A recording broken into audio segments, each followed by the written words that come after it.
हाँ तो नमस्कार। बिहार बोर्ड इस बार लाया 5 बड़ा बदलाव, जिसके बारे में जानकर आप हो जाएंगे हैरान, क्योंकि बिहार बोर्ड इस बार बोर्ड एग्जाम 2026 में 5 बड़ा बदलाव कर दिया है, जिसके बारे में जान के आपका होश उड़ जाएगा। लास्ट वाला तो जान के आप सोच में ही पड़ जाएंगे, क्योंकि बिहार बोर्ड ऐसे ऐसे 5 नए नियम निकाल दिए हैं कि बच्चों का हालत हो जाएगा पेपर देने में खराब। तो जान ले ये बदलाव क्या है। तो देखो, पहला बदलाव ये लाया है कि अगर आपका पेपर 9 बजे सुबह 9 बजे से है, सुबह 9 बजे से अगर आपका पेपर सुबह 9 बजे से है, तो आपको परीक्षा हॉल पे 8 बजे 8 बजे पहुंच जाना है। 8 बजे पहुंच जाना है, नहीं तो आप अगर 8 बजे के 8 बजे के बाद पहुंचते हैं तो आप परीक्षा हॉल में प्रवेश नहीं कर पाएंगे। और सोचिए, अगर आप परीक्षा हॉल में प्रवेश नहीं कीजिएगा तो आपका पेपर क्या होगा, आपका पेपर छूट जाएगा। तो देखो, आपको 1 घंटा पहले परीक्षा हॉल पे पहुंच जाना है, चाहे आप कितना ही दूर हो। तो देखो, अगर आप लेट पहुंचते हैं तो गेट हो जाएगा बंद। गेट क्या हो जाएगा? बंद। आप अंदर उसमें प्रवेश नहीं कर पाएंगे, आप परीक्षा हॉल में प्रवेश नहीं कर पाएंगे। जब परीक्षा हॉल में प्रवेश नहीं कर पाएंगे तो आप सोचेंगे कि मैं खिड़की या छत वाली या बाउंड्री को तोड़ के मैं परीक्षा हॉल में प्रवेश कर जाऊं। लेकिन अगर आप ये गलती करते हैं तो ये गलती आप पे और भी महंगा पड़ सकता है, क्योंकि अगर आप बाउंड्री तक के अंदर प्रवेश करते हैं तो बोर्ड द्वारा आपको 2-3 साल के लिए पेपर देने से बंद कर दिया जाएगा।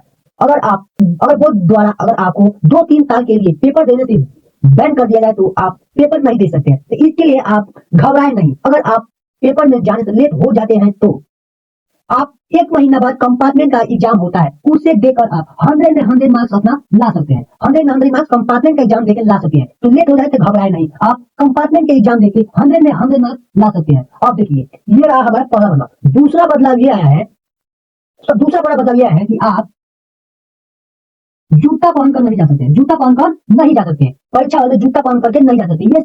ये दूसरा बदलाव आया है कि आप जूता पहन कर नहीं जा सकते हैं, आपको चप्पल पहनकर जाना पड़ेगा। आपको चप्पल पहनकर जाना पड़ेगा, आपको परीक्षा हॉल में चप्पल पहनकर जाना होगा, जूता पहनकर आप नहीं जा सकते हैं।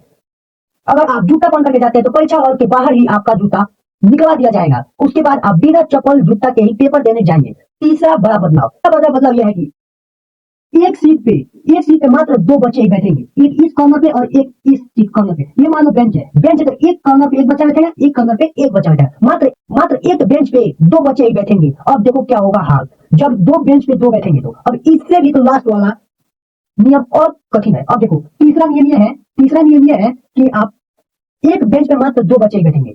अब देखो, चौथा नियम यह है, चौथा बड़ा बदलाव यह है कि आपका गहन जांच होगा। गहन जांच यानी आपका 2 बार जांच होगा। एक तो ये मान लो ये स्कूल है आपका, ये परीक्षा सेंटर है, परीक्षा सेंटर के यहाँ पे आपका एंट्री गेट है, तो एक बार यहाँ पे एंट्री गेट पे आपका जांच होगा। उसके बाद मान लो आपका रूम है,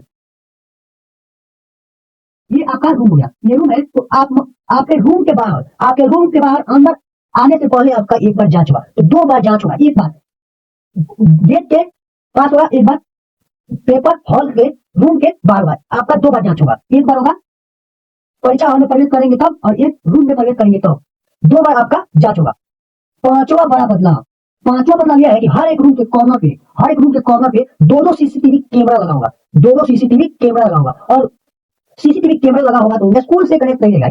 ये बोर्ड के ऑफिशियल हेड ऑफिस में इसका लाइव चलेगा। अब देखो, अगर आप कहीं से भी नकल करते हुए पकड़े जाते हैं तो आपका 3 साल के लिए पेपर देने से बैन कर दिया जाएगा। तो इसलिए आप नकल न करें, खुद से ही अपना प्रैक्टिस करके परीक्षा हॉल में जाएं। तो अगर आप चाहते हैं कि मेरा अच्छे से तैयारी हो जाए तो मैं इसी चैनल पे इंपोर्टेंट क्वेश्चन को सॉल्व करके अपलोड करता हूं। तो उसे देखने के लिए वीडियो को लाइक और चैनल को सब्सक्राइब कर लें। अब मिलते हैं हम नेक्स्ट वीडियो में।